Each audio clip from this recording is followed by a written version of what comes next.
मैदान में एक परिवार, माँ, पिता और बेटा दोपहर का भोजन कर रहे हैं। लड़का विस्मय से तारों वाले आकाश को देख रहा है। ओह!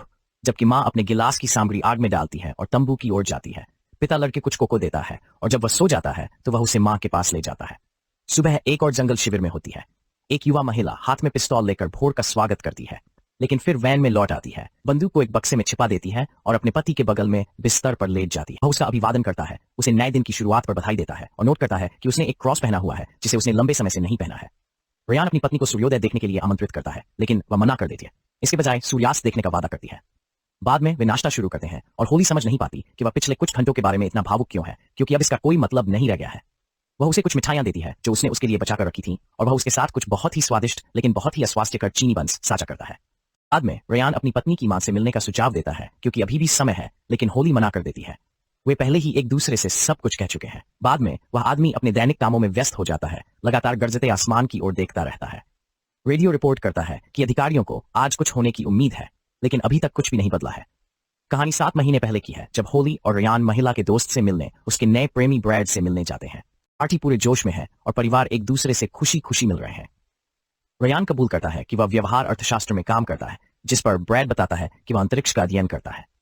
मस्ती के बीच ब्रैड को काम से एक कॉल आती है और रेयान देखता है कि वह आदमी बहुत परेशान और तनावग्रस्त हो जाता है, जैसे कि उसने कुछ अप्रिय सुना हो। वर्तमान में रेयान और होली एक सुंदर समाशोधन में बैठते हैं। सात पिता इस समय को याद करते हैं। उन्हें यकीन है कि उन्होंने एक अच्छा जीवन जिया है और वे कुछ भी बदलना नहीं चाहेंगे। कैंप में वापस जाते समय दंपति को अचानक एक कुत्ता दिखाई देता है जिसके कॉलर पर रॉक्सी नाम लिखा हुआ है। ऐसा लगता है कि वह उन्हें कहीं बुला रहा है और वे जानवर का पीछा करते हैं। जल्द ही वे एक समाशोधन स्थल पर पहुंच जाते हैं जहां एक बंद तंबू खड़ा है। जब होली इधर उधर देखती है, रेयान अंदर झांकता है और एक परिवार को देखता है जिसने अपनी जान ले ली है। वह प्रवेश द्वार को जिप करता है और अपनी पत्नी से कहता है कि वह इस भयावह दृश्य को ना देखे। ऐसा लगता है कि महिला को जो हुआ उससे कोई आश्चर्य नहीं हुआ। रॉक्सी दंपति के साथ वापस उनके कैंप में जाती है, लेकिन अचानक आगे भाग जाती है। रेयान और होली उसे खोजते हैं और एक बुजुर्ग महिला को देखते हैं जिसके साथ 2 किशोर हैं।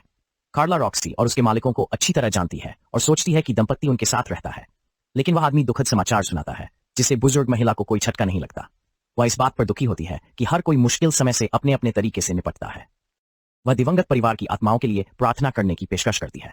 लोग एक घेरा बनाते हैं और उन लोगों के लिए प्रार्थना करते हैं जो भगवान के पास चले गए हैं।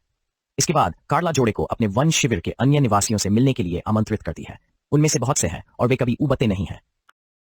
हालांकि होली मना कर देती है और उसका पति उसका समर्थन करता है। युगल झील के पास रुकता है जहां एक विशिष्ट चट्टान के पास शैंपेन की एक बोतल रखी हुई है, लेकिन होली इसे बचाने के लिए कहती है। उसके विचार फिर से उस दिन की ओर लौट जाते हैं जब पार्टी में सरकार द्वारा वर्तमान में एक असामान्य घटना की खोज की भयावह घोषणा के कारण व्यवधान उत्पन्न हुआ था।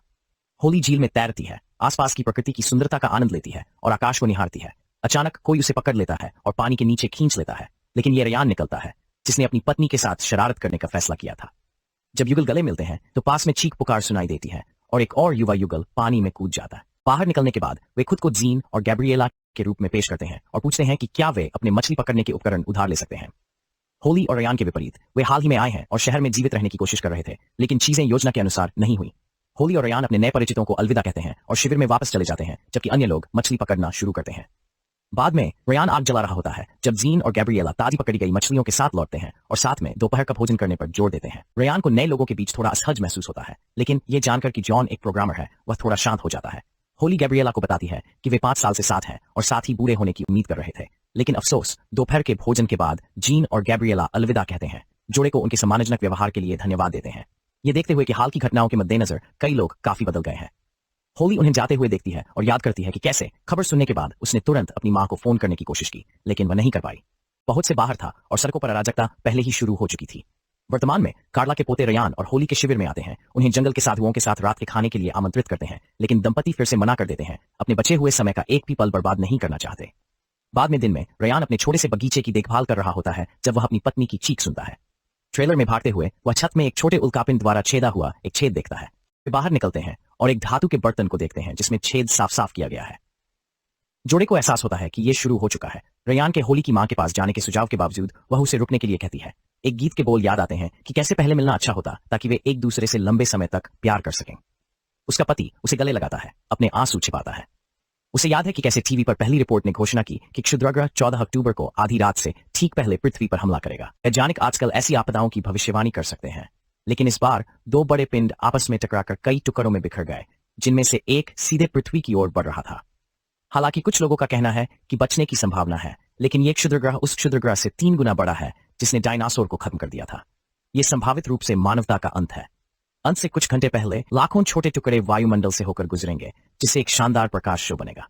लेकिन यह आखिरी चीज भी होगी जिसे लोग कभी देखेंगे। बाद में शहर से गुजरते हुए युगल छड़पों, झगड़ों और पागल हो चुके लोगों को देखता है। वे जरूरी सामान खरीदते हैं। जब ब्रैड उन्हें बुलाता है तो रेयान उससे सवाल पूछता है, लेकिन वह उन्हें शहर छोड़ने की सलाह देता है। युगल स्टोर से बाहर निकलता है और षड्यंत्र सिद्धांतकारों और उन लोगों के बीच टकराव देखता है जो मानते हैं कि सरकार इस सब के पीछे है। यह आखिरी तिनका बन जाता है जो उन्हें छोड़ने के लिए राजी कर लेता है। वर्तमान में रेयान बोतलों पर शूटिंग का अभ्यास कर रहा है जब गैब्रिएला जंगल से निकलती है। वह कुछ शराब मांगती है, अन्य हथियारों और उनके पास मौजूद गोलियों की संख्या के बारे में अजीब सवाल पूछती है और फिर एक संभावित अंतरंग मुठभेड़ का संकेत देती है। होली दृश्य को बाधित करती है और अपने पति को वापस ट्रेलर में ले जाती है। जबकि गैब्रिएला समाशोधन में इंतजार कर रही है, वह अपने पति को सुझाव देती है कि वे महिला को उसके प्रस्ताव पर ले जाएं, क्योंकि यह उनके लिए हो सकता है आखिरी रोमांटिक रोमांच। लेकिन रेयान इस विचार से ही नाराज है क्योंकि वह अपनी पत्नी से बहुत प्यार करता है। वे गैब्रिएला के लिए कुछ बोतलें लाते हैं और वह कबूल करती है कि जीन ने कुछ बहुत मुश्किल योजना बनाई है जो वह हमेशा से करना चाहता था। उसे इसे पूरा करने के लिए अंत से पहले के आखिरी घंटों का उपयोग करने की आवश्यकता है। होली को लगता है कि यह अशुभ लगता है। गैब्रिएला अलविदा कहती है और चली जाती है। बाद में रेयान को बाहर गोलियां मिलती हैं और याद आता है कि कैसे दुनिया को आसन आपदा के बारे में पता चलने के बाद वह बेहोश होली को घर पर पाता है। बाथटब में वे उसे बचाने में कामयाब रहे और अब उसे फिर से वो गोलियां दिख रही हैं। हालांकि होली अपने पति को दिलासा देती है, ये समझाते हुए कि वह उसे अकेला छोड़ने की योजना नहीं बना रही थी। बाद में वे समाशोधन में लेट जाते हैं, आकाश को देखते हुए जो अक्सर उल्कापिंडों की चमक से जगमगाता रहता है। शाम तक वे अपने काम पर वापस आ जाते हैं जब होली अपने पति को ट्रेलर में बुलाती है, जहां रोती हुई गैब्रिएला इंतजार कर रही होती है। वह बताती है कि जीन पागल हो गई है और उसने उसे पीटा है। जैसे ही वह रेयान को गले लगाती है, वह उसकी पिस्तौल निकालती है और जोड़े को बंदूक की नोक पर पकड़ लेती है। महिला उन्हें बाहर धकेलती है, जहां जॉन पहले से ही इंतजार कर रहा है, यह घोषणा करते हुए कि वह होली को ले जाने की योजना बना रहा है। वह उनका मजाक उड़ाता है, उनकी भावनाओं का मजाक उड़ाता है और गैब्रिएला उसे रेयान के पेट में गोली मारने की सलाह देती है। जीन को यह सुझाव पसंद आता है और वह अपना हाथ ऊपर उठाता है, लेकिन अचानक रॉक्सी उस पर हमला कर देता है। होली गैब्रिएला पर फावड़े से हमला करती है और जोड़ा भाग जाता है, जबकि जीन कुत्ते को मारता है और फिर उनका पीछा करता है। इस समय रेयान और होली एक कार को रोकते हैं, लेकिन जैसे ही वे उसमें बैठते हैं, गोली चलने की आवाज आती है। कुछ समय बाद रेयान एक दुर्घटनाग्रस्त पिकअप ट्रक के पास अपने होश में आता है। चालक मर चुका है, उसे स्टीयरिंग व्हील से हथकड़ी लगी हुई है और होली गायब है। वह आदमी कुल्हाड़ी निकालने और खुद को मुक्त करने में कामयाब हो जाता है। वह जंगल के उस शिविर की ओर भागता है जिसके बारे में कार्ला ने बताया था कि वहां लोग रात के खाने के लिए इकट्ठा हो रहे हैं। पहली नजर में सब कुछ शांत और खुशनुमा है, लेकिन जैसे ही रेयान पास आता है, उनमें से एक व्यक्ति जो एक पूर्व पुलिस अधिकारी है पर निशाना साधता है। हालांकि कार्ला उसे रेयान को जाने देने के लिए कहती है। लोग उसकी कहानी सुनते हैं कि क्या हुआ, लेकिन कहते हैं कि वे मदद नहीं कर सकते। वे जीन और गैब्रिएला को जानते हैं, जिन्हें उन्हें निष्कासित करना पड़ा था, लेकिन वे भगवान की ओर मुड़ने की पेशकश करते हैं। क्रोधित होकर रेयान चला जाता है। लड़कियों में से एक उसे पकड़ती है और उसे बताती है कि जीन और गैब्रिएला हमेशा से अपराधी थे और जब उन्हें दुनिया के अंत के बारे में पता चला तो वे पूरी तरह से पागल हो गए। रेयान को सही जगह पर ले जाती है और कार्ला प्रकट होती है, उसे एक राइफल सौंपते हुए उसे सावधान रहने के लिए कहती है। रेयान अपने रास्ते पर निकल पड़ता है। इस बीच जेन और गैब्रिएला के शिविर में बंधी हुई होली अपने हाथों को छुड़ाने की कोशिश करती है, लेकिन जीन ये देख लेती है। महिला उसे जाने देने के लिए कहती है क्योंकि वह नहीं चाहती कि उसका पति अकेला रहे, लेकिन जॉन उस पर हंसता है, ये मानते हुए कि जान लेने से वह ईश्वर के करीब पहुंच रहा है। गैब्रिएला चाकू लेकर होली के पास जाती है, तभी रेयान की चीख जंगल में। होली ने अपने हाथ छुड़ाए और गैब्रिएला को आग में धकेल दिया और जब वह चिल्लाती है तो होली जंगल में भाग जाती है। जीन अपनी गर्लफ्रेंड को उठाता है और दोनों भागने वाले को पकड़ने के लिए निकल पड़ते हैं। रेयान बदले में जोड़े का पीछा कर रहा है। वह गैब्रिएला को क्रॉसबो के साथ देखता है और उसे गोली मार देता है। गोली की आवाज सुनकर जीन उस दिशा में जाता है। रेयान उस पर गोली चलाता है लेकिन चूक जाता है। गोलीबारी शुरू होती है, लेकिन रेयान की राइफल जाम हो जाती है और जैसे ही जीन उसे मारने की तैयारी करता है, होली गैब्रिएला का क्रॉसबो उठा लेता है और जीन को गोली मार देता है। पीछे होली ने मृतकों में से अपना क्रॉस वापस ले लिया। गैब्रिएला और युगल उस शिविर में लौटते हैं जहां उन्होंने सबसे पहले रॉक्सी को दफनाया था।